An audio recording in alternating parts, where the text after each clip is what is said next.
सोते हुए बालक की हत्या कर दिया इसने, अबोध बालक को मारा है, इसलिए क्षमा करने योग्य नहीं है द्रौपदी, इसको दंड निश्चित मिलना चाहिए, निश्चित ही इसको दंड मिलना चाहिए। अब द्रौपदी कह रही है छोड़ दो, ब्राह्मणों ने तराम गुरु कहा, रे जिस घर में गुरु की पूजा होती हो और वहां पर बांध करके लाए हो, दौड़ करके द्रौपदी ने अपने हाथ से ही अश्वत्थामा को मुक्त कर दिया। नहीं, इसका बदल, ये गलत बात है। अब अर्जुन ने और द्रौपदी दोनों ने भगवान की ओर देखा, गोविंद खड़े हैं, भगवान की तरफ देख करके अर्जुन ने कहा कि गोविंद आप ही न्याय करो कि क्या करें, मारे कि छोड़ दे, मारना चाहिए कि छोड़ना चाहिए, आप ही बताओ। भगवान ने कहा देखो भैया सुनो, क्या? भगवान ने कहा सुनो, एक बात मैं बता दूं, ब्रह्म बंधुर न हंतव्यम, ब्राह्मण को नहीं मारना चाहिए ना, पाप, ब्रह्म बंधुर न हंतव्यम, लेकिन आततायी बधारहण, ब्राह्मण को नहीं मारना चाहिए परंतु आतताई को छोड़ना भी नहीं चाहिए, उसका वध कर देना चाहिए। अर्जुन ने कहा कि गोविंद आप समस्या को सुलझा रहे हो कि उलझा रहे हो? एक तरफ कह रहे हो ब्राह्मण को मत मारो और दूसरी तरफ कह रहे हो कि आतताई को छोड़ो मत।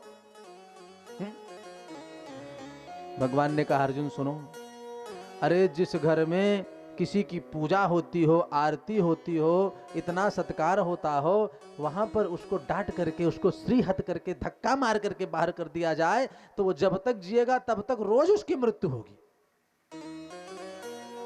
किसी सम्मानित व्यक्ति को जो पूजित हो, प्रतिष्ठित हो, समाज में उसको भरे चौराहे पर अपमानित कर दिया जाए तो मृत्यु से ज्यादा तकलीफ उसको हो जाएगी। भगवान ने जब ये बताया तो अर्जुन ने अश्वत्थामा के तेज को निकाल लिया मस्तक से और धक्का मार करके घर से बाहर कर दिया, धक्का मार करके घर से बाहर कर दिया, जा भाग जा तू यहां से, दोबारा बताना। एक तो गुरुपुत्र, यह अपमान अश्वत्थामा सहन नहीं कर पाए और उसको एक बात पता थी, क्या? अभिमन्यु की जो पत्नी उत्तरा है उसको गर्भ है, उसके को गर्भ है और उसके गर्भ में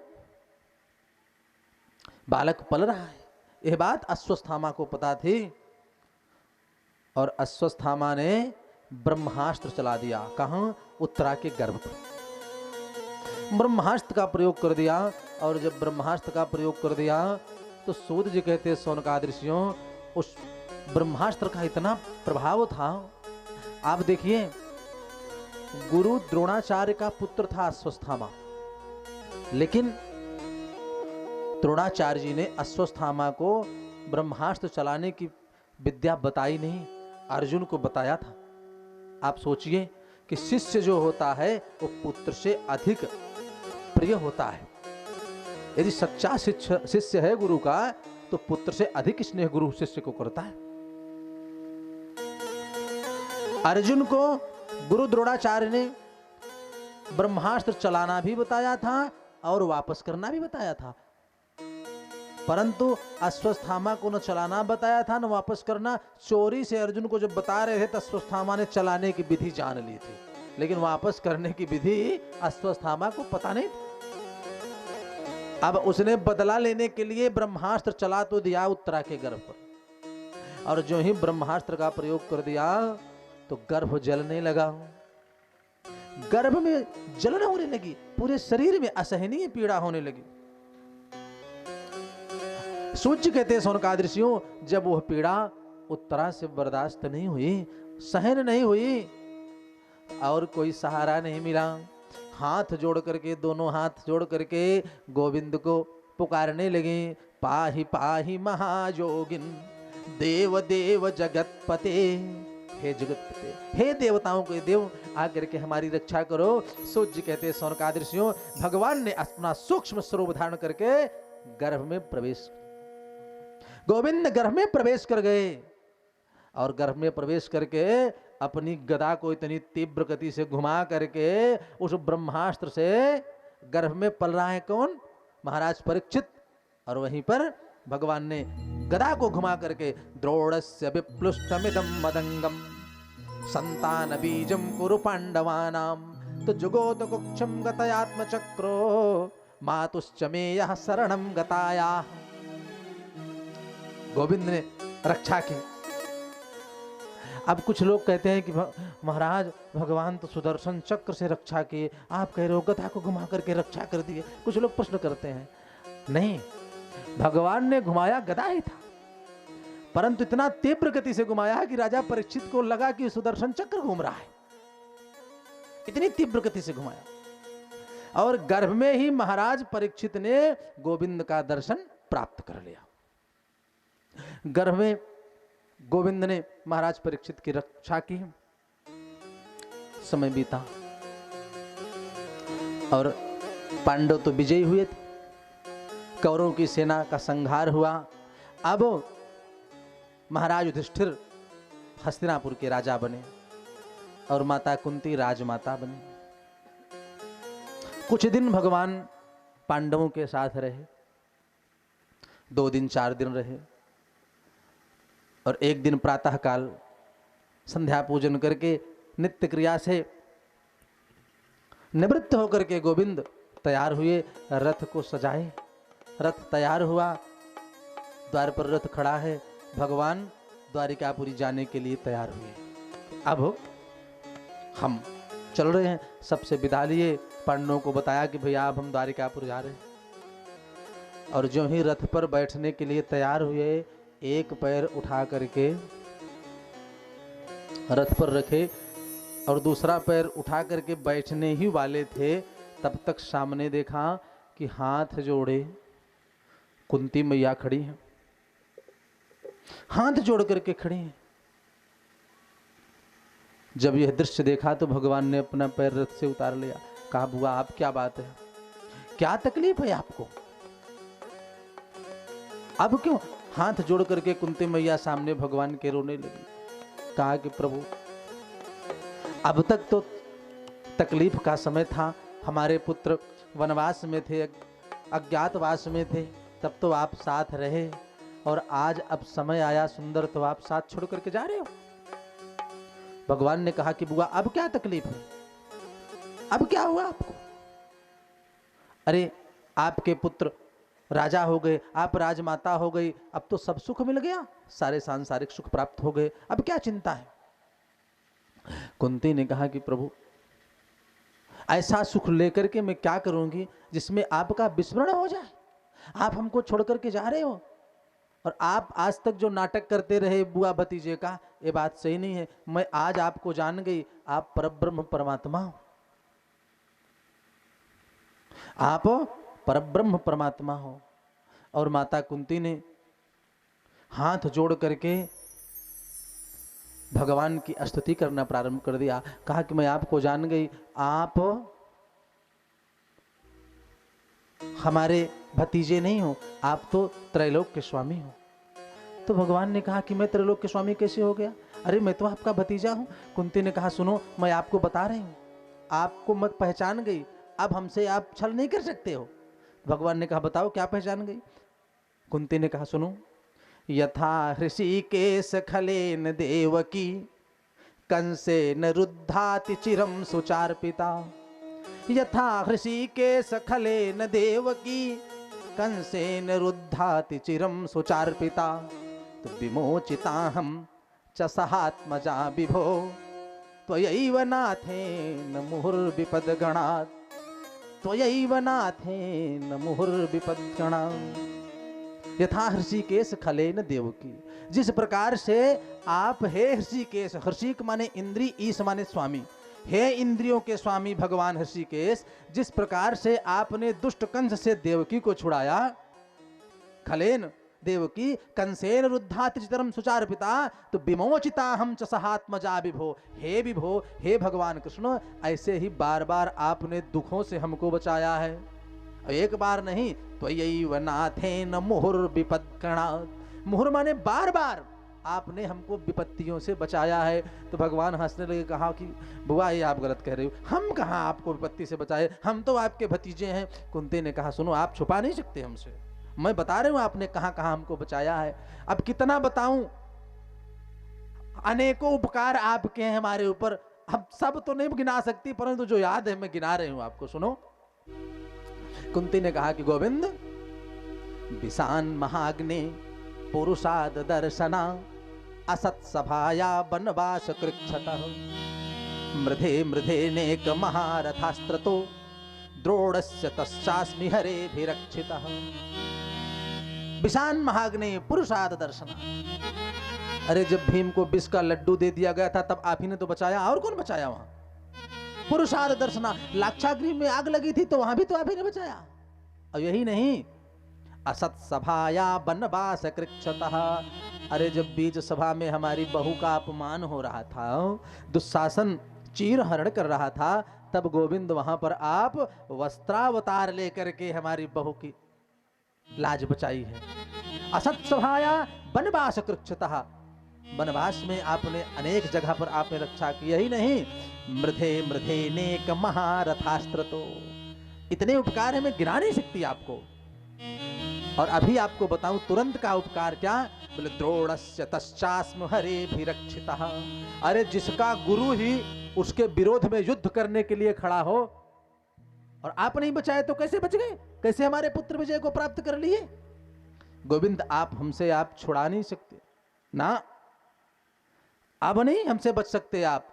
अब तो आपको मैं पहचान गई, आपको तो मानना पड़ेगा कि आप परब्रह्म परमात्मा हो। और यह कह करके नमः से प्रारंभ किया माता कुंती ने, और हर श्लोक में नमः नमः करते हुए भगवान की स्तुति की है। एक दो श्लोक मैं आपको सुनाता हूं। नमः पंकज नाभाय, नमः पंकज मालिने, नमः पंकज नेत्राय, नमस्ते पंकजांघ्रये, कृष्णाय वासुदेवाय,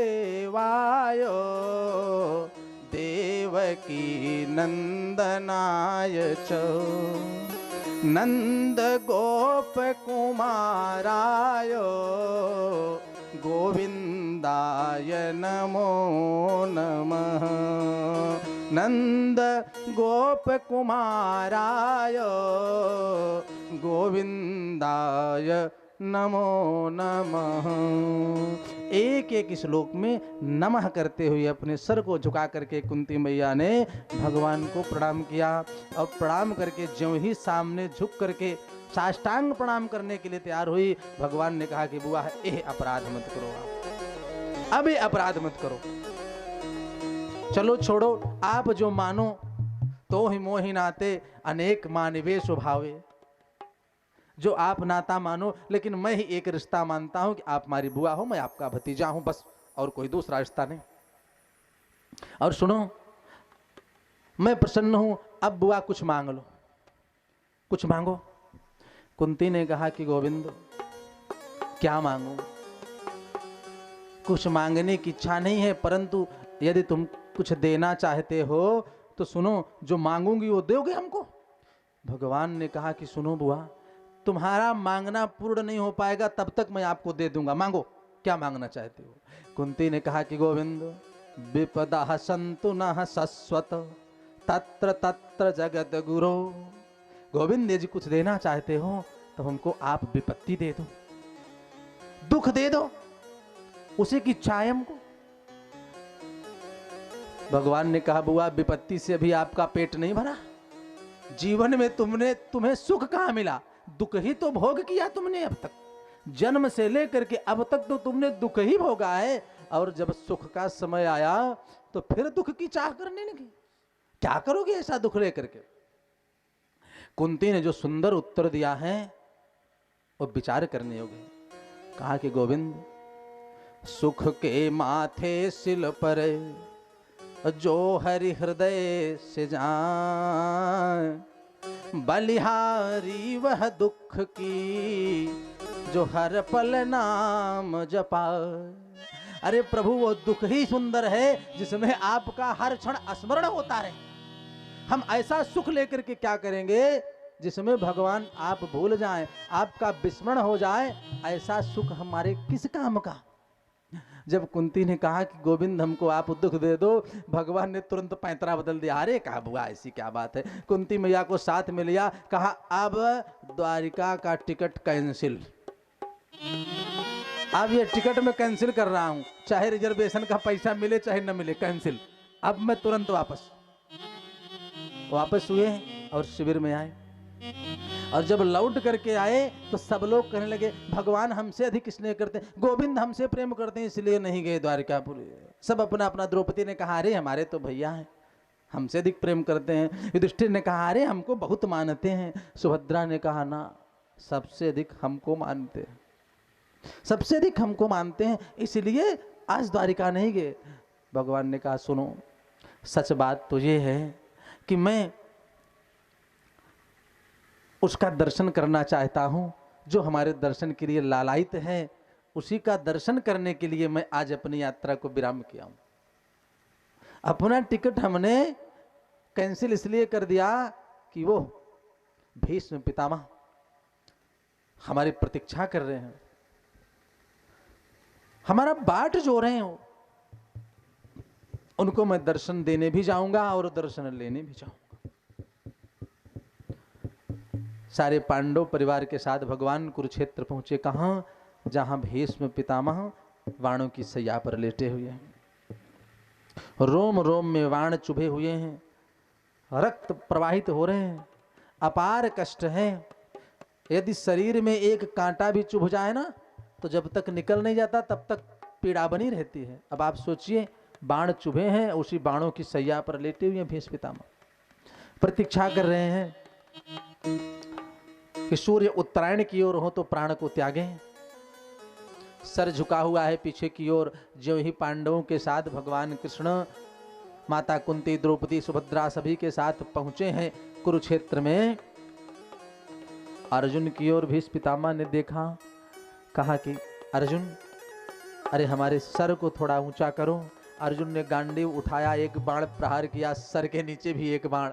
जब थोड़ा सर आगे आया तो भगवान की ओर देख करके पलक को झुका करके भीष्म पितामह ने प्रणाम किया। अश्रुपात होने लगे, आंखों से आंसू झरझर झरझर गिरने लगे भीष्म पितामह के। भगवान सामने खड़े हैं मुस्कुराते हुए, मंद मंद मुस्कान करते हुए गोविंद सामने खड़े हैं। भीष्म पितामह के अश्रुपात हो रहे हैं। भीष्म पितामह ने कहा कि कन्हैया, एक बात पूछनी है।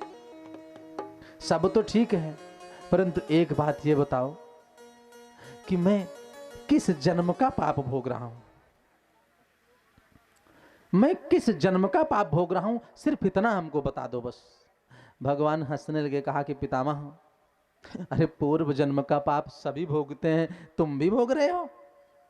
पूर्व जन्म का पाप तो सभी भोगते हैं, वही पाप तुम भी भोग रहे हो। सूर्य कहते हैं सौनकादृश्यों, जब इस प्रकार से भगवान ने कहा कि पूर्वजन्म का पाप सभी भोगते हैं, तुम भी भोग रहे हो, तो पितामह भी बोल पड़े। कहा गोविंद, अरे मैं गंगा पुत्र हूं, मैं गंगा पुत्र हूं। हमको पिता का वरदान है, माँ का आशीर्वाद है हमारे ऊपर कि मैं 100 जन्मों की बात जानता हूं। 100 जन्म में हमने कोई पाप ही नहीं किया है। अब आप कह रहे हो पूर्व जन्मों का पाप भोग रहे हो। बोलो भक्तवत्सल भगवान की जय हो। ए भैया लड़कियों बैठ जा, सबको बैठ जा भैया, कथा बाधित जिन करा हो। गोविंद मेरो है, गोपाल मेरो है, गोविंद मेरो है, गोपाल मेरो है, गोविंद मेरो है, गोपाल मेरो है, गोविंद मेरो है, गोपाल मेरो है, गोविंद मेरो है, गोपाल मेरो है, गोविंद मेरो है, गोपाल मेरो है।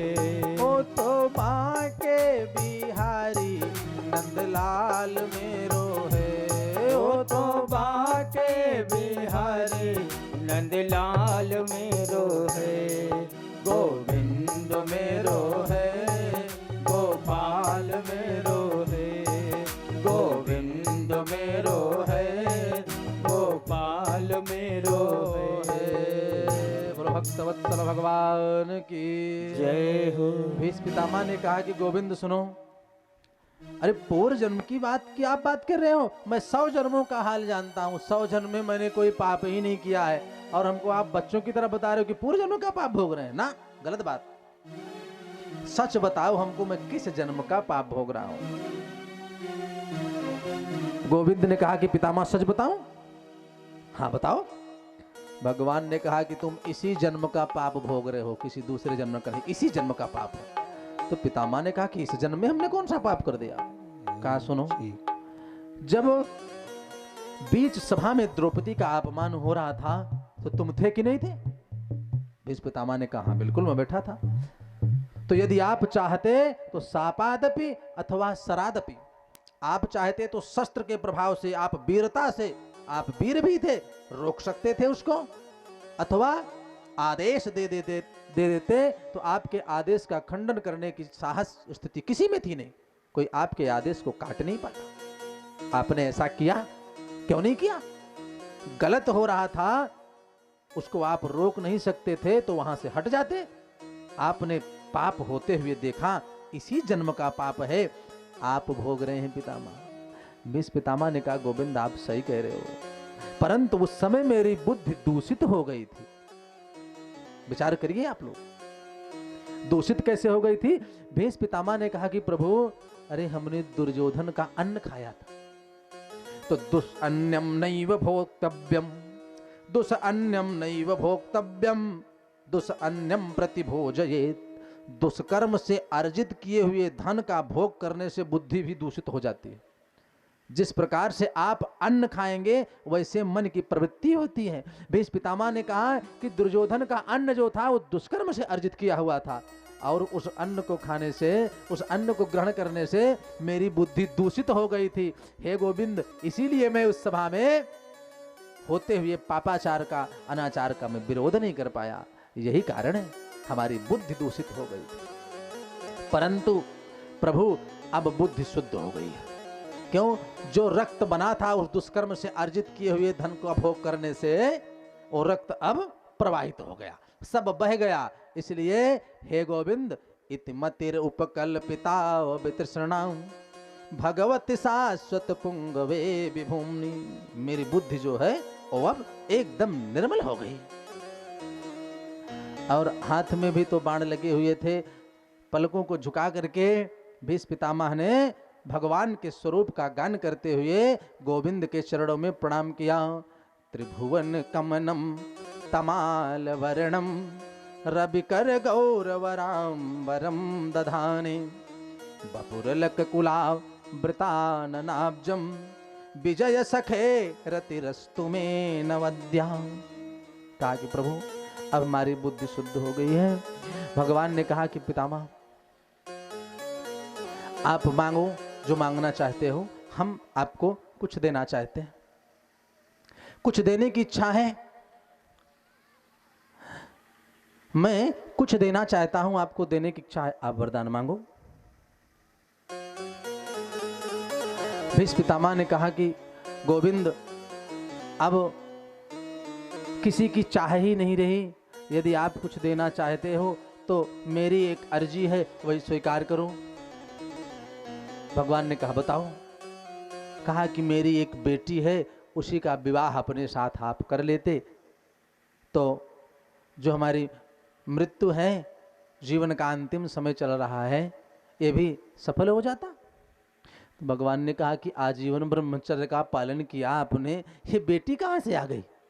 विवाह आपने किया ही नहीं तो बेटी कहाँ से आ गई? भीष्म पितामह ने कहा कि सुनो गोविंद, ये जो हमारी मति, जो बुद्धि है, बुद्धि रूपी जो बेटी है, इसका विवाह मैं आपके चरणों में करना चाहता हूं। और सुंदर वर, आपके चरणों से सुंदर वर, आप जैसा वर और दूसरा हमको मिलेगा नहीं।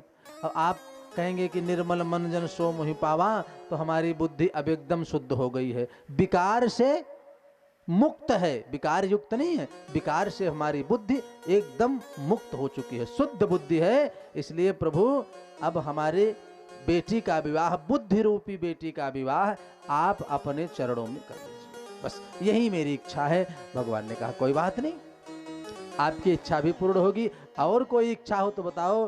पितामह ने कहा बिल्कुल एक इच्छा और है। क्या? बोले जब तक मैं अपने प्राण को शरीर से अलग नहीं कर देता तब तक आप इसी स्वरूप में 3 जगह से टेढ़े हो करके, जैसे आप मुरली बजाते हो 3 जगह से टेढ़े हो करके और सुंदर मुस्कुराते हुए, ऐसे आप हमको दर्शन देते रहो तब तक, जब तक मैं अपने प्राण को छोड़ न दूं। भगवान ने कहा यही करना? हाँ बिल्कुल, अगर आप कुछ देना चाहते हो तो। भगवान ने कहा ठीक है, अहम भक्त पराधीन, हम तो भक्त के अधीन हैं, जैसा आप कहेंगे। तो जब तक सूर्य उत्तरायण न हो जाए तब तक हे गोविंद आप ऐसे इसी स्वरूप में मुस्कुराते हुए हमारे सामने विराजमान रहो। गोविंद मेरी यह प्रार्थना है, गोविंद मेरी यह प्रार्थना है, भूलो नहीं नाम कभी तुम्हारा। गोविंद मेरी यह प्रार्थना है, भूलो नहीं नाम कभी तुम्हारा। निष्काम होकर के दिन रात गाऊं, निष्काम होकर के दिन रात गाऊं, हे नाथ नारायण वासुदेव। गोविंद मेरी यह प्रार्थना है, भूलो नहीं नाम कभी तुम्हारा। निष्काम होकर के दिन रात गाऊं, हे नाथ नारायण वासुदेव। पितामह ने कहा कि गोविंद आपका मैं स्मरण तब तक करता रहूं और कामना से युक्त नहीं, काम से रहित, कोई कामना मन में अब प्रवेश भी करने न पावे। क्यों? क्योंकि जहां काम तहां राम नहीं। कामना यदि आ गई, काम की इच्छा जागृत हुई, आसक्ति में मन फंसा, तब आप नहीं मिल सकते, आपका स्वरूप चला जाएगा। और फिर ऐसा सुंदर समय जीवन में आ भी तो नहीं सकता था, बड़े दुर्लभ स्थिति के बाद तो ये समय मिला है कि आप सामने खड़े हो। और उस समय, जिस समय हमारा प्राण निकल रहा हो, प्राण निकलते समय जब प्रभु का स्मरण हो जाए तो जीवन धन्य हो जाता है। तो गोविंद आप तो स्वयं खड़े हो। देहांत काले तुम सामने हो, बंसी बजाते मन को लुभाते। देहांत काले तुम सामने हो, बंसी बजाते मन को लुभाते। यह गीत गाते मैं तननाथ त्यागूं, यह गीत गाते मैं तननाथ त्यागूं। हे नाथ नारायण वासुदेव, यह गीत गाते मैं तननाथ त्यागूं। हे नाथ नारायण वासुदेव। भगवान ने कहा कि हे पितामह, जब तक आप नहीं कहेंगे तब तक मैं इसी स्वरूप में यहाँ खड़ा होकर के आपको दर्शन देता रहूं। सूत जी कहते हैं सौनकादि ऋषियों, समय बीतता रहा, भगवान पितामह को दर्शन देते रहे। और जब समय आया, सूर्य उत्तरायण की ओर हुए, सूर्य उत्तरायण हुए, तब भीष्म पितामह ने कहा कि गोविंद अब चलना चाहिए। अर्जुन की ओर देखा, फिर भगवान की ओर देखा। पितामह ने कहा कि गोविंद एक इच्छा और रह गई है, यदि वो भी पूर्ण कर देते तो सुंदर हो जाता। भगवान ने कहा बताओ। कहा मैं अपनी माँ की गोदी में प्राण छोड़ना चाहता हूं, मैं अपनी माँ की गोदी में अपने प्राणों को छोड़ना चाहता हूं। तुरंत ही भगवान ने अर्जुन को आदेश दिया गांडीव से, गांडीव पर बाण को रख करके संधान किया अर्जुन ने पृथ्वी पर। और जो ही संधान किया वहीं से माँ गंगा प्रकट हो गई। बोलो बाण गंगा महारानी की जय। गंगा मैया प्रकट हो गई। अब भगवान ने अपने दोनों हाथों में भीष्म पितामह को उठा लिया, दोनों हाथों में उठा लिया। गंगा मैया की गोदी में परब्रह्म परमात्मा सन्मुख विराजमान, सुंदर मंद मंद मुस्कान करते हुए भीष्म पितामह दर्शन कर रहे हैं भगवान का। मां की गोदी में सूर्य उत्तरायण की ओर, सारे नक्षत्र ग्रह सब अनुकूल। देखते ही देखते भीष्म पितामह ने अपने दोनों नेत्र बंद किए और एक दिव्य पुंज निकला जो भगवान में जाकर के समाहित हो गया। बोलो भक्तवत्सल भगवान की जय हो। सूर्य कहते सौनकादि ऋषियों, भीष्म पितामह ने अपने प्राणों को त्याग दिया और परम गति को प्राप्त हुए। जब भीष्म पितामह परम गति को प्राप्त हुए और यहां पर समय धीरे धीरे बीता, पांडवों के यहां महाराज परीक्षित का जन्म होता है। महाराज परीक्षित का जन्म हुआ। सूत जी कहते हैं सौनकादि ऋषियों, जब महाराज परीक्षित का जन्म उत्तरा के गर्भ से हुआ तो न तो परीक्षित जी रोए और न कुछ ऐसी क्रिया करें, केवल एक टक लगाए हुए, न उपक्षेपण क्रिया करें, एक टक लगा करके चारों तरफ देख रहे, चारों तरफ देख रहे हैं, जिसके भी गोद में दिया जाए उसको देखते रहें। सूर्य कहते हैं सौनकादि ऋषियों, परीक्षित जी यह देख रहे थे कि जिसका दर्शन हमको गर्भ में ही हो गया था वो तो कहीं दिखाई नहीं दे रहा है, मैं कहां आ गया, हमने कहां जन्म ले लिया। सबके गोद में बारी बारी से द्रौपदी ने दिया और सबको ऐसे देख करके अपने नेत्र घुमा लेते राजा परीक्षित। परंतु जब गोविंद के हाथ में राजा परीक्षित को दिया गया और स्वरूप का दर्शन किया तो खिलखिला करके हंसने लगे। परितः दृष्टम इक्षसी, चारों तरफ देखते के कारण उनका नाम परीक्षित रख दिया गोविंद ने। समय और बीतता गया, धीरे धीरे महाराज परीक्षित बड़े हुए। राज तिलक कर दिया हस्तिनापुर में युधिष्ठिर ने। राज तिलक के पश्चात सूर्य कहते हैं सौनकादि ऋषियों, धर्मराज युधिष्ठिर सशरीर स्वर्ग को प्राप्त हुए। अर्जुन, भीम, नकुल, सहदेव बारी बारी से सब स्वर्ग की यात्रा प्रारंभ करते हैं अपने शरीर को छोड़ करके। सब लोग महाराज परीक्षित का राज्याभिषेक करने के पश्चात सब लोग स्वधाम चले गए,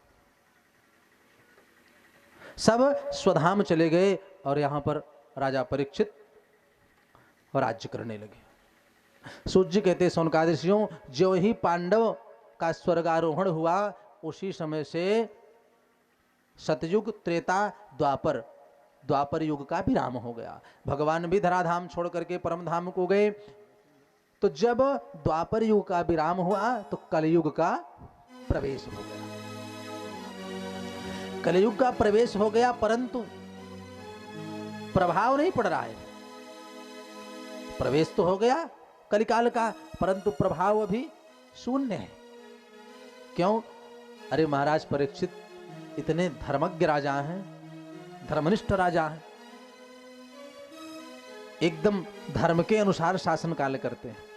राज्य में कोई प्रजा दुखी नहीं रहती।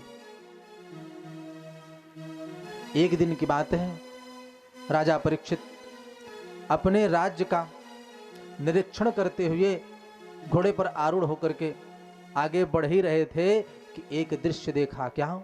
एक काला काला पुरुष हाथ में डंडा लिए हुए एक बैल को पीट रहा है। बैल के 3 पैर नहीं है, एक पैर पर बैल खड़ा हुआ है और पीट रहा है। बगल एक गाय चिल्ला रही खड़ी होकर के। यह दृश्य जब देखा राजा परीक्षित स्थान पर पहुंचे, जोर से फटकार लगाई, अरे मूर्ख, कौन हो तुम? हमारे राज्य में तुम्हारी ये हिम्मत, इतना बड़ा अन्याय कर रहे हो। राजा परीक्षित ने जो फटकार लगाई तो डर के मारे कलयुग थर थर थर थर कांपने लगा। अपने तपस्या के प्रभाव से, योग के प्रभाव से राजा परीक्षित ने बैल के 3 पैरों को जोड़ दिया। यह बैल रूप में साक्षात धर्म है। कलिकाल में अछत चार फल धर्म के, कलम एक प्रधान, जेन केन विधि दीने, दान करई कल्याण। सत्य, पवित्रता, दया, दान, चार पैर, इसमें सत्य भी नहीं रहा, पवित्रता तो कहीं नहीं रही, दया का प्रवेश ही नहीं, केवल ही दान बचा। अपने तपस्या के प्रभाव से राजा परीक्षित ने धर्म के 3 पैरों को जोड़ दिया। कलयुग को जोर से फटकार लगाई, कहा सुनो हमारे राज्य से निकल जाओ, तुम्हें यहाँ रहने की जरूरत नहीं। कलयुग ने कहा कि महाराज देखो अब मैं कहाँ जाऊंगा, अरे हमारा समय आ गया है। जैसे अन्य युगों का प्रभाव रहा वैसे हमारा भी प्रभाव रहेगा, हम भी यहाँ रहेंगे, कहीं जा नहीं सकते, आप हमको हटा नहीं सकते हो। राजा परीक्षित ने कहा कि हमारे राज्य में तुम रह नहीं सकते, तुमको तो यहां से हटना ही होगा, आप यहां नहीं रह सकते। तो कलयुग ने कहा कि महाराज देखो हमारे अंदर अवगुण तो बहुत है, परंतु एक विशेष गुण है, एक विशेष गुण है जो अन्य युगों में नहीं मिलेगा आपको। राजा परीक्षित ने कहा क्या विशेष गुण है? कलयुग ने कहा कि महाराज सुनो, जो लाभ जो फल अन्य युगों में हजारों हजारों वर्ष तपस्या करने से जीव को नहीं प्राप्त होता, वो हमारे युग में कलयुग में 2 मिनट के 5 मिनट 10 मिनट भगवान का कीर्तन भजन करने से प्राप्त हो जाएगा। यह विशेष गुण है हमारे अंदर। तो राजा परीक्षित ने कहा तब तो तुम रहने योग्य हो। सतयुग त्रेता द्वापर युग में जो हजारों वर्ष तपस्या करने से पूर्ण लाभ नहीं प्राप्त होगा जीव को, हमारे युग में 10 मिनट 5 मिनट केवल एकाग्र मन से भगवान के कीर्तन भजन से प्राप्त हो जाएगा। यह विशेष गुण है। तो कहा सुनो तुम रहो, लेकिन मैं बता रहा हूं वहां पर रहो, हर जगह तुम नहीं रह सकते। तो कलयुग ने कहा कि बताओ महाराज हमें कहाँ रहना है। राजा परीक्षित ने कलयुग को 4 स्थान बता दिया, वहीं रहो। दूतम पानम स्त्रियः सूनम, 4 स्थान में तुमको दे रहा हूं, जाओ यहीं पर निवास करो और कहीं दिखाई मत पड़ना हमको। दूत माने जहां पर जुआ खेला जा रहा हो वहां जाकर के रहो। पानम जहां लोग मदिरा पान करते हो वहां जाके रहो। स्त्रियां जहां प्रवेश्यावृत्ति होती है वहां जाके रहो। शून हमारे जहां हिंसा होती है वहां जाकर के रहो। 4 स्थान कलयुग को राजा परीक्षित ने बता दिया, जाओ वहीं रहो और हमारे राज्य में कहीं दिखाई मत देना। कलयुग हाथ जोड़ करके बोला कि राजन, अरे हमने इतना बड़ा सद्गुण अपने में बताया कि हजारों वर्ष की तपस्या का फल 2 मिनट के कीर्तन में आपको मिल जाएगा, इसके बदले में राजन आपने हमको 4 ऐसा स्थान दे दिया कि बताने में भी लज्जा आएगी हमको। अरे कोई एक अच्छा स्थान भी दे देते हमको। राजा परीक्षित ने कहा कि सुनो, जाओ एक स्थान और दिया तुमको। क्या? बोले पंचम सुवर्ण, 5वां स्थान मैं तुमको सोने में दे रहा हूं, जाओ निवास करो। अब प्रश्न ये उठता है कि महाराज आप कह रहे हैं कि राजा परीक्षित ने 5वां स्थान कलयुग को सोने में दे दिया, और आप ही लोग कहते हैं कि गीता में भगवान कृष्ण ने उपदेश दिया कि हे अर्जुन, नदियों में गंगा मैं हूं, वृक्षों में कल्प वृक्ष मैं हूं, जीवों में हे अर्जुन जो तुम हो मैं ही हूं, प्रेतों में ब्रह्म मैं हूं, और यही नहीं धातु नाम युवकांचनम। अरे भगवान ने तो कहा है गीता में कि धातुओं में सोना मैं हूं। तो एक तरफ ये बताया जा रहा है कि धातुओं में सोना मैं हूं, माने धातुओं में जो स्वर्ण धातु है वो भगवान का स्वरूप है, परंतु महाराज बता रहे कि सोने में कलयुग का वास है। यह बात तो सत्य है, परंतु किस सोने में भगवान का निवास है? जो न्याय आर्जिता, जो न्याय के द्वारा सत्कर्म के द्वारा अर्जित किया हुआ स्वर्ण है, उसमें परब्रह्म परमात्मा का निवास है। धातु नाम इव कांचनम, उस सुवर्ण में भगवान निवास करते हैं। लेकिन जो अन्याय से नंबर 2 के पैसे से सुवर्ण खरीदा गया है उसमें कलयुग का निवास है। उस सुवर्ण में, उस धन में कलयुग रहता है, उसमें कलयुग का निवास है। पंचम सुवर्ण, 5वां स्थान सोने को दे करके राजा परीक्षित चले आए, अपने महल में आ गए आप कलयुग प्रसन्न हो गया। प्रसन्न हो गया तो किसी ने पूछा कि कलयुग महाराज सुनो, अरे तुम तो भैया, हम तुमको कैसे बुद्धिमान कहें? राजा परीक्षित को तुमने तो बता दिया कि अपने युग में 10-5 मिनट जो 2 मिनट कीर्तन करेगा उसको हजारों वर्ष की तपस्या का फल मिल जाएगा। तुमने तो घाटे का सौदा कर लिया। कलयुग जोर से हंसा, कहा कि हम घाटे का सौदा नहीं किए हैं भैया। कहन क्यों? कलयुग ने कहा कि सुनो, हमारा युग और आगे आने दो, जीव को ऐसा व्यस्त करके रखूंगा कि पूरे जीवन में 1 मिनट भी समय नहीं पाएगा भजन करने का। तो उसका कल्याण क्या होगा? जीवन में उस जीवों को मैं इतना व्यस्त करके रखूंगा कि उसको समय नहीं मिलेगा भजन करने का, पूजन करने का, कीर्तन करने का। तो उसका कल्याण कैसे होगा? इसलिए अमूल्य समय निकाल करके जो भी समय मिला हमको, और यहां तक कि गृहस्थों के लिए पूजन का कोई समय ही निर्धारित नहीं है। कुछ लोग कहते हैं महाराज हम तो सुबह आपकी तरह भाई 4 बजे नहीं उठ पाएंगे, अब हमारे मुख्य जजमान हैं, इनकी तो निद्रा पर विजय है, कहो तो 1-2 दिन सोबे न करें। परमात्मा की कृपा है भाई, भक्त हैं, ये भगवान की कृपा है, 4 बजे उठ जाते हैं प्रातः काल। अब कुछ लोग कहते हैं कि महाराज हम क्या बताएं, प्रातः काल हम उठ ही नहीं पाते, अब सुबह ना उठे तो भगवान की पूजा कैसे हो? गृहस्थों के लिए कोई पूजा करने का समय निर्धारित नहीं। भगवान कहते हैं जब भी समय मिले, सुबह, दोपहर, शाम, 10 मिनट, 5 मिनट, 2 मिनट,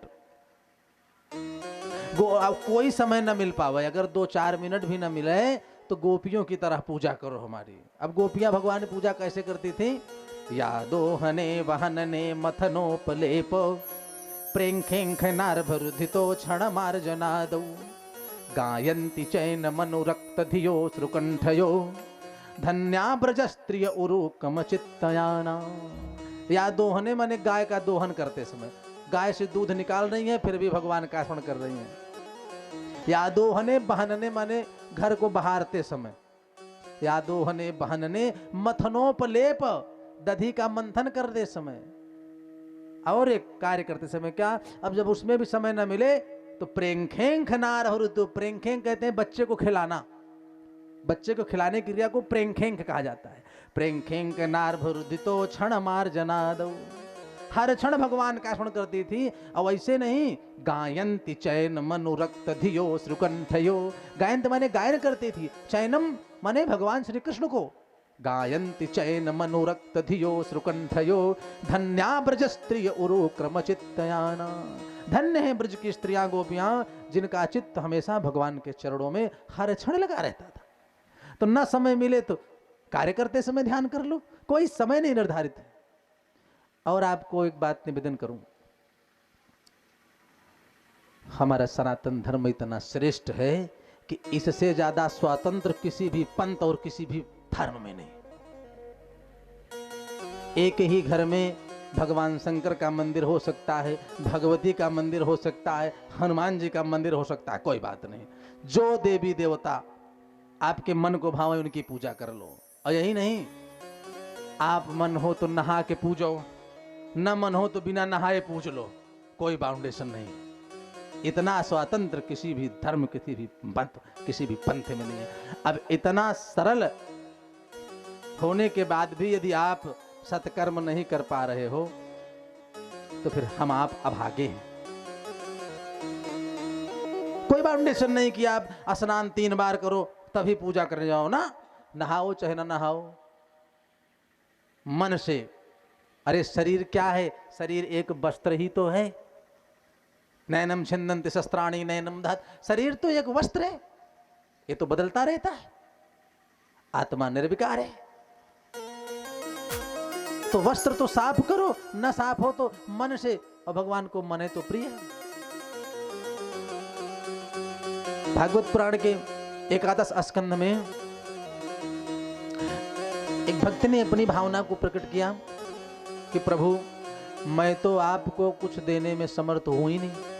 क्यों? क्योंकि आपका दिया हुआ तो हमारे पास सब कुछ है, जो कुछ है सब आपका ही दिया हुआ है। हम क्या दें? यदि आपको हम सुवर्ण देना चाहें, रत्न देना चाहें, हीरा जवाहरात देना चाहें, पैसा रुपया चढ़ाना चाहें, तो वो दे ही नहीं सकते। क्यों? क्योंकि रत्नाकरस्तव गृहे गृहिणी च पदमा किं देयमस्तु भवताम जगदीश्वराय। यदि मैं रत्न देना चाहूं आपको, सुवर्ण धन देना चाहूं, तो गृहिणी च पदमा, अरे गृहिणी माने आपकी भार्या जो पत्नी है वो साक्षात लक्ष्मी, धन की अधिष्ठात्री देवी है, तो मैं धन आपको क्या दूं? धन की जो स्वामिनी है लक्ष्मी मैया, वो तो आपकी पत्नी है। इसलिए हो गोविंद, किंग देयमस्तु भवताम जगदीश्वराय, हे जगत के ईश्वर जगदीश्वर जगदीश्वराय, मैं आपको क्या दूं? देने में क्या समर्थ हूं? हमारे पास तो कुछ है ही नहीं। परंतु हाँ, एक चीज है जो मैं आपको दे सकता हूं। भगवान वो आपके पास नहीं। भगवान ने सोचा है भक्त हमको क्या बता रहा है कि हमारे पास कुछ नहीं है। एक तरफ कह रहा है कि किंग देयमस्तु, सब आपका दिया हुआ है। तो भक्त ने कहा कि गोविंद सुनो, आप कहते हो कि अहम भक्त पराधीन हूं, मैं भक्त के अधीन हूं और मेरा मन हमेशा भक्तों के पास रहता है।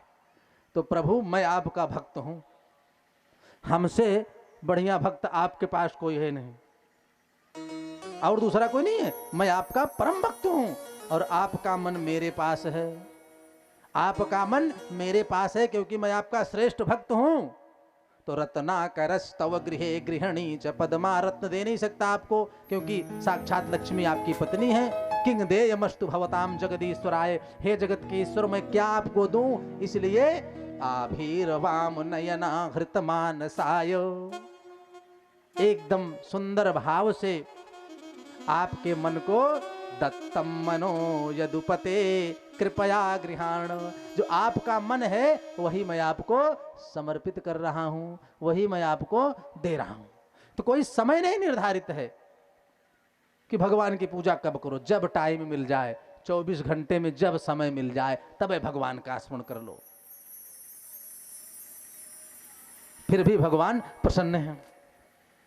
तो कलिकाल को 4 स्थान दिया, 5वां स्वर्ण में दे करके राजा परीक्षित अपने महल में चले आए। बोलो भक्तवत्सल भगवान की जय हो।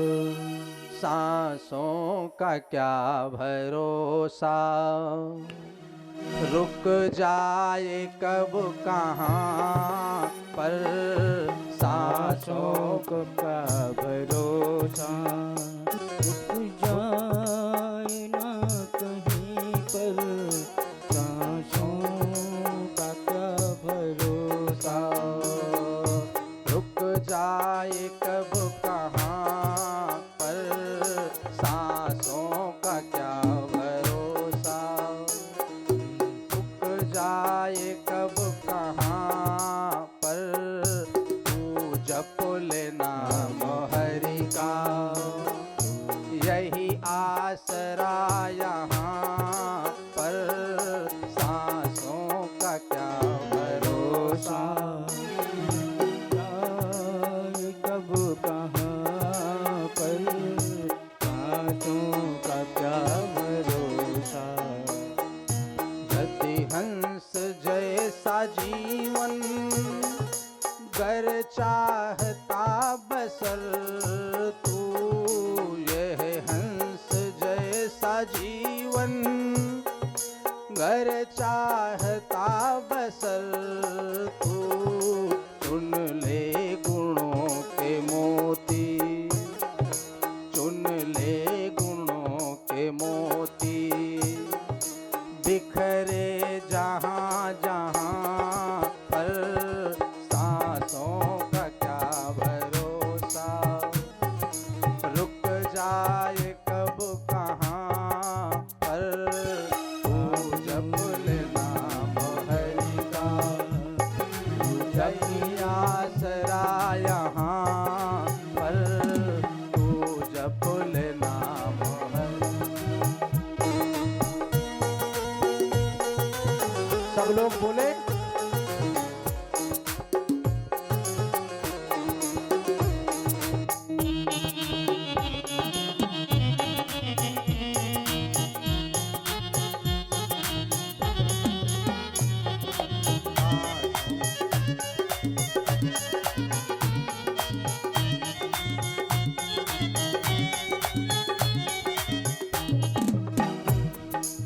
कर कर्म इतना ऊंचा कि बुलंदियों को छू ले। कर कर्म इतना ऊंचा कि बुलंदियों को छू ले। कर कर्म इतना ऊंचा कि बुलंदियों को छू ले। इज्जत से नाम तेरा, इज्जत से नाम तेरा आ जाए हर जुबां पर। सांसों का क्या भरोसा, रुक जाए कब कहाँ पर। तू जप ले नाम हरि का, यही आसरा यहाँ पर। सांसों का क्या भरोसा, रुक जाए कब कहाँ पर। सांसों का क्या भरोसा, रुक जाए कब कहाँ पर। सांसों का क्या भरोसा, रुक जाए कब कहाँ पर। सांसों का क्या भरोसा। भक्तवत्सल भगवान की जय हो, यज्ञ भगवान की जय हो। मंडप में भैया देखो कुत्ते का प्रवेश हो रहा है, जरा एक बार चले जाओ सरकार। कुछ ऐसा प्रबंध करो कि हाँ, चलिए। श्री राधे।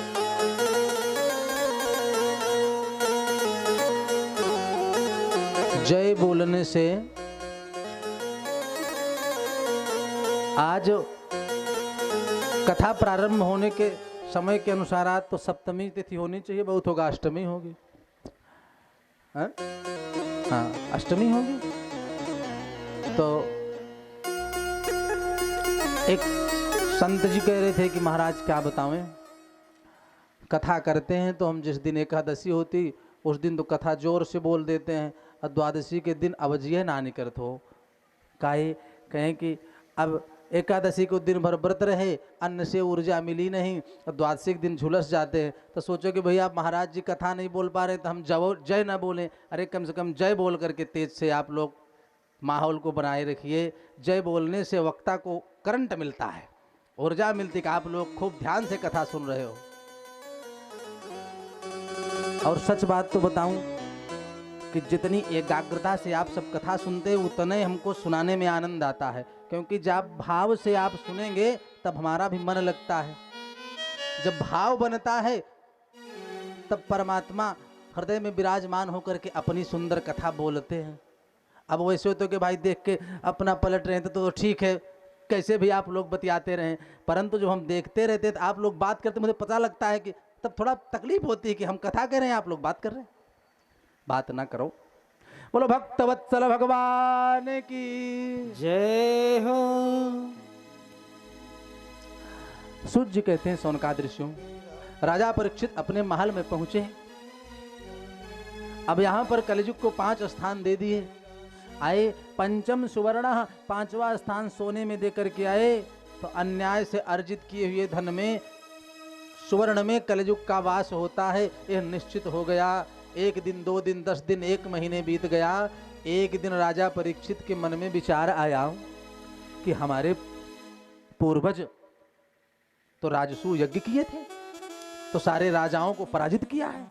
तो राजा जब पराजित होते थे तो अपना मुकुट ला करके दे देते थे, ले जाओ मैं आपके सामने सरेंडर करता हूँ। तो बहुत सा सुवर्ण मुकुट ला करके खजाने में कोष में जमा हुआ है। सब उलट पलट करके ढूंढ रहे थे तो देखा एक सुंदर मुकुट, बहुत सुंदर मुकुट था। उसको राजा परीक्षित ने कहा, वाह ये तो हमारे पहनने योग्य है। अब वो जरासंध का मुकुट था, और जरासंध के मुकुट अन्याय से अर्जित किया हुआ सुवर्ण था। और जो ही उसको लगाया दर्पण के सामने, अपने स्वरूप को देखा राजा परीक्षित ने, तो खूब सुंदर शोभा बढ़ रही थी। परीक्षित ने सोचा, वाह। अब जो ही उस मुकुट को लगाया सर पे तुरंत कलयुग सवार हो गया। ये पंचम सुवर्ण, पांचवा स्थान सोने में दिया है राजा परीक्षित ने। और जब कलयुग सवार हो गया तो इतने धर्मवान राजा थे, शिकार का कभी विचार ही मन में नहीं आया। लेकिन आज जैसे ही मुकुट लगाए मन में विचार आ गया, अरे हम तो राजा हैं, अब आज हम शिकार करेंगे। राजा का कार्य है शिकार करना। घोड़े पर आरूढ़ हो गए, शस्त्र धारण किया, कभी शस्त्र नहीं उठाते थे, शस्त्र धारण किया, जंगल की तरफ निकल पड़े। जंगल में गए, अब अभ्यास तो था नहीं शिकार करने का, जो कुछ किए किए थक गए, थकान लग गई। अब थकान लग गई तो उसी जंगल में घूमते घूमते विचरण करते पहुंचे कहां? समीक ऋषि के आश्रम पर। महाराज समीक ऋषि के आश्रम पर पहुंचे, खूब प्यास लग गई राजा परीक्षित को। थक गए, थकान लगी तो प्यास लग गई। पहुंचे आश्रम में तो देखा आश्रम में कोई दिखाई नहीं पड़ा। आवाज लगाई जोर से। अब महाराज समीक ऋषि समाधि में बैठे थे, समाधि में बैठे थे, जोर से आवाज लगाई। राजा परीक्षित ने कोई बोला नहीं। जब कोई उत्तर में आवाज नहीं आई तो घोड़े सहित आश्रम में प्रवेश कर गए। और जो ही आश्रम में प्रवेश किया, समीक ऋषि को देखा समाधिस्थ बैठे थे। अब कलयुग सवार है सर पे। ऋषियों को, ब्राह्मणों को, संतों को साष्टांग लेट करके राजा परीक्षित प्रणाम करते थे, इतना सम्मान करते थे। परंतु कलयुग सवार है, देखिए कलयुग का असर। समीक ऋषि के आश्रम में पहुंचे, देखा समीक ऋषि बैठे हुए हैं। बुरा भला कहने लगे, अरे दुष्ट पाखंडी महात्मा, मैं यहाँ का राजा हूं, बुलाने पर, हमारे आने पर तुमने स्वागत नहीं किया, सत्कार नहीं किया। फिर भी समीक ऋषि की समाधि नहीं टूटी। इधर उधर देखा, चारों तरफ आश्रम के बाहर निकल करके देखा, एक मरा हुआ सर्प पड़ा था। वही बाण को कोंच करके सर्प में लाए और समीक ऋषि के गले में लपेट दिया। अब कहेंगे महाराज सर्प कहां से आ गया? अरे वही कलयुग जो सवार था उस सर्प का रूप धारण कर लिया। वहां पर उठा करके राजा परीक्षित ने बाण से समीक ऋषि के गले में लपेट दिया। और लपेट दिया, कहा दुष्ट, तुम्हें माला हम पहना करके स्वागत करेंगे, हम राजा हैं, हमारे आने पर तुम बोले नहीं, लो यही सर्प की माला पहन लो। पहना करके गले में, और राजा परीक्षित घोड़े पर आरूढ़ हुए, महल की ओर चल पड़े। यहां महल की ओर चल पड़े। और समीक ऋषि के पुत्र हैं श्रृंगी ऋषि, 5 वर्ष के हैं, गंगा के तट पर खेल रहे थे ऋषि बालकों के साथ। उनको जब यह समाचार सुनाई पड़ा तो हाथ में जल लिया गंगा जी का, मारे क्रोध के जल को अभिमंत्रित किया और कहा कि जिस किसी दुष्ट ने हमारे पिता के गले में सर्प डाला है, आज के 7वें दिन तक्षक नाम का सर्प उसको डस लेगा। श्राप दे दिया। श्राप दे करके आए, आश्रम में देखा पिताजी के गले में मरा हुआ सर्प। जोर जोर से श्रृंगी ऋषि रोने लगे। और जब श्रृंगी ऋषि रोने लगे तो महाराज समीक की आंखें खुल गई। अब कहेंगे महाराज राजा परीक्षित बुला रहे थे तो समीक ऋषि नहीं बोले, और जब पुत्र रोने लगा तो बोल पड़े। हाँ, क्यों? क्योंकि आत्मना जायते वो पुत्र, पिता की आत्मा जो होती है वह पुत्र के रूप में जन्म लेती है। और पुत्र जब रोने लगा तो समीक ऋषि का ध्यान टूट गया और समीक ऋषि बोल पड़े, पुत्र क्या बात है, क्यों रो रहे हो? श्रृंगी ऋषि ने कहा कि पिताजी आपके गले में मरा हुआ सर्प, कोई बात नहीं, निकाल करके बाहर फेंक दिया।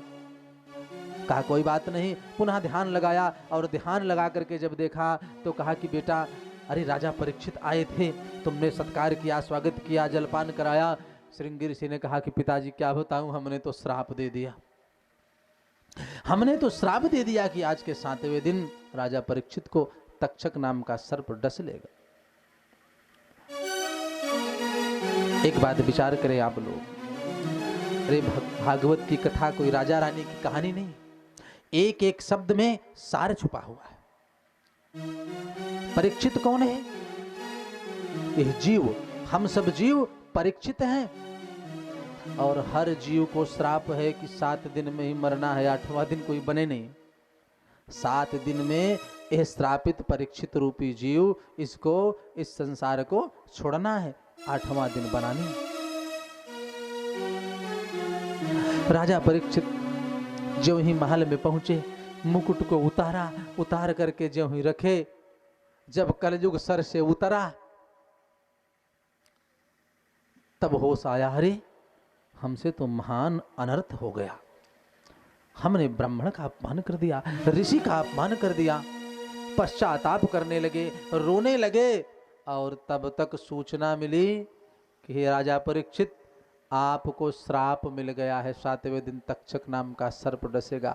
अब आप ध्यान दीजिए, किसी और को मिला होता तो क्रोध में आकर के युद्ध के लिए तैयार हो जाता। राजा परीक्षित ने कहा कि चलो, कम से कम एक क्षण का भरोसा नहीं इस जीवन का, 7 दिन की आयु तो हमको प्रदान कर दिया ऋषिपुत्र श्रृंगी ने, मैं धन्य हो गया। और शमीक ऋषि ने श्रृंगी ऋषि को कहा कि बेटा, संदेश भेज करके राजा परीक्षित को बताओ कि 7 दिन उसके पास है, 7 दिन में अपने कल्याण के लिए वो साधन कर ले, कल्याण के लिए यत्न कर ले, उपाय कर ले, जीवन उसका सफल हो जाए। 7 दिन उसके पास बचा तो है, सत्कर्म करे। सूत जी कहते सौनकादि ऋषियों, उसी समय राजा परीक्षित ने अपने राज्य का परित्याग किया। महाराज परीक्षित को 4 पुत्र हैं, सबसे बड़े हैं जन्मेजय। जन्मेजय का राज तिलक किया राजा परीक्षित ने, राज कार्य को छोड़ करके संत वेश, तुरंत पीतांबर धारण करके अपने घर से राजा परीक्षित निकल पड़े। अब हमको यहाँ नहीं रहना है। अब यह बात दूर दूर तक फैलने लगी। राजा परीक्षित को श्राप लग गया, श्राप लग गया। वो अपने जीवन को कृतार्थ कैसे करेंगे? तो कहा कि सत्कर्म करेंगे, भागवत कथा सुनेंगे। 7 दिन कथा सुने राजा परीक्षित। अब प्रश्न उठा कि महाराज परीक्षित को कथा सुनाएगा कौन? हाथ जोड़े, जिस संत के पास जाएं वही मना कर दे, अरे नहीं नहीं, हम आपको महाराज कैसे कथा सुनाएंगे। अब राजा परीक्षित निकल पड़े तो और सब प्रजा भी साथ में, बड़े बड़े संत मनीषी सब राजा परीक्षित के पीछे हो लिए। अब जिस संत के पास जाए, महाराज आप हमको कथा सुनाइए। सारे संत ना कर दे। अब कुछ तो डर के मारे बोले कि भैया हम तो मौन व्रत धारण कर लिए हैं, हमने बोलने का संकल्प ही नहीं लिया, हम तो मौन का संकल्प ले लिए। नारद जी से पूछा एक संत ने, नारद जी से पूछा कि देवर्षि नारद, आप ही राजा परीक्षित को क्यों कथा नहीं सुनाते? आप तो भगवान के पार्षद भी हो और सुंदर वक्ता हो, आप राजा परीक्षित को कथा सुनाओ। नारद जी ने कहा कि एक बात हमको ये बताओ, आप कब से साधु हुए? तो कोई बताए कि हम 10 वर्ष के थे तब से संत हो गए, कोई कहे 5 वर्ष के, कोई कहा 20 वर्ष के, किसी ने कहा कि भैया हम जब गृहस्थ जीवन से उब गए तो सब छोड़ करके साधु हो गए। सब अपनी अपनी बात बतावें। देवर्षि नारद ने कहा सुनो, अरे राजा परीक्षित को कथा सुनाने की पात्रता किसी में है? अरे ये तो जन्म के पहले का संत है। भगवान ने राजा परीक्षित को तो गर्भ में ही दर्शन दे दिया है, तो इसको कथा कौन सुनाएगा? कौन संत सुनाएगा? तो संतों ने कहा कि देवर्षि नारद, राजा परीक्षित को कथा कौन सुनाएगा? तो नारद जी ने कहा कि परीक्षित को वही कथा सुनाएंगे, तत्रा भवत भगवान स्वयमेव हि व्यासपुत्रः, परब्रह्म परमात्मा ही राजा परीक्षित को कथा सुनाएंगे, और कोई नहीं सुनाएगा। ये जन्म के पहले के साधु हैं। सूत जी कहते हैं सौनकादि ऋषियों, महाराज परीक्षित सारी प्रजा के साथ, संतों के साथ पहुंचे कहां? गंगा नदी के तट पर।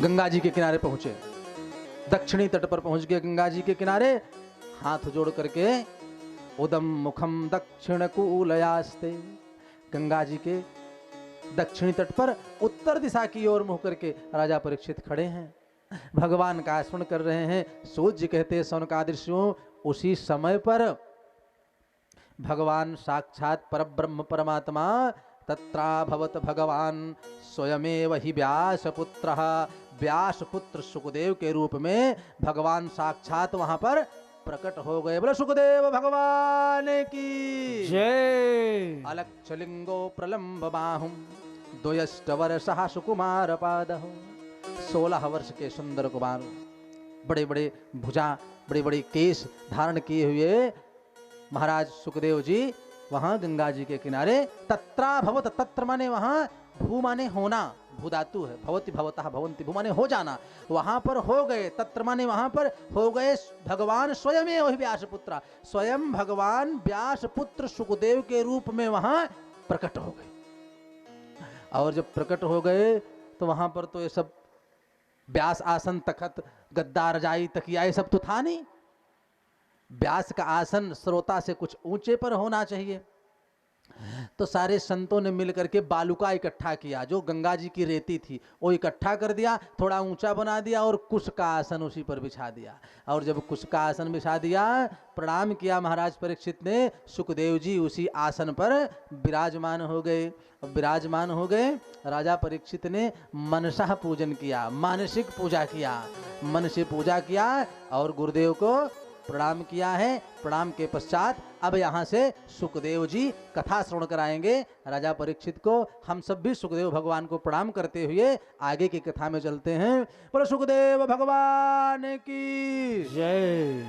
हरि की कथा सुनाने वाले, हरि की कथा सुनाने वाले, तुमको लाखों प्रणाम, तुमको लाखों प्रणाम। हरि की कथा सुनाने वाले, प्रभु की कथा सुनाने वाले, तुमको लाखों प्रणाम, तुमको लाखों प्रणाम। हरि की कथा सुनाने वाले, हरि की कथा सुनाने वाले, तुमको लाखों प्रणाम, तुमको लाखों प्रणाम। हम भूल गए थे वन में, मन खो बैठे थे तन में। हम भूल गए थे वन में, मन खो बैठे थे तन में। हम भूल गए थे वन में, मन खो बैठे थे तन में। हम भूल गए थे वन में, मन खो बैठे थे तन में। सच्ची राह दिखाने वाले, सच्ची राह दिखाने वाले, तुमको लाखों प्रणाम, तुमको लाखों प्रणाम। तुमको लाखों प्रणाम, तुमको लाखों प्रणाम। हरि की कथा सुनाने वाले, हरि की कथा सुनाने वाले, तुमको लाखों प्रणाम, तुमको लाखों प्रणाम। प्रभु की कथा सुनाने वाले, हरि की कथा सुनाने वाले, तुमको लाखों प्रणाम, तुमको लाखों प्रणाम। हम लेकर विष का प्याला जा रहे थे अमुके गाला। हम लेकर विष का प्याला जा रहे थे अमके गाला। लेकर विषयों का प्याला जा रहे थे अमुके गाला। लेकर विषयों का प्याला हम के गाला। हरि दर्श कराने वाले, हरि का दर्श कराने वाले, तुमको लाखों प्रणाम, तुमको लाखों प्रणाम। हरि का दर्श आने वाले, प्रभु के दर्श कराने वाले, तुमको लाखों प्रणाम, तुमको लाखों प्रणाम। पार तेरा क्या पावे, बस शीस झुकाए ही गावे। हम पार तेरा क्या पावे, बस शीश झुका ही जावे। हम पार तेरा क्या पावे, बस शीस झुकाए ही गावे। हम पार तेरा क्या पावे, बस शीश झुका ही जावे। अमृत पान कराने वाले, अमृत पान कराने वाले, तुमको लाखों प्रणाम, तुमको लाखों प्रणाम, तुमको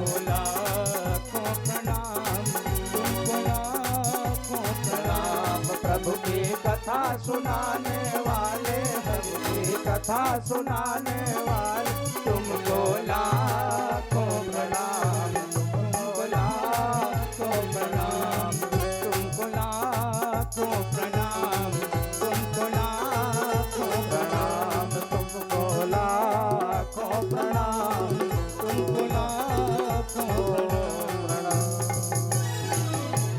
सुखदेव भगवान की जय हो। कथा में ताली बजाने से दो लाभ होते हैं। एक लाभ तो ये होता है कि भाग्य की रेखा बढ़ती है। हाँ, आप कथा में ताली बजाएंगे तो भाग्य की रेखा बढ़ेगी, आयु की रेखा बढ़ेगी, कर्म की रेखा बढ़ेगी। एक लाभ ये होता है। और दूसरा लाभ आपको विशेष बताएं, ताली बजाने से रोग नष्ट हो जाते हैं। कथा में ताली बजाने से, भगवान का कीर्तन ताली बजा के करने से रोग नष्ट होता है। उदाहरण मैं आपको बता दे रहा हूं प्रत्यक्ष। जो हमेशा ताली बजाते रहते हैं, आपने अस्पताल में उनको कभी नहीं देखा होगा लाइन लगाते, कभी अस्पताल नहीं जाते, उनको रोग जल्दी नहीं होता। इसलिए कथा में आप ताली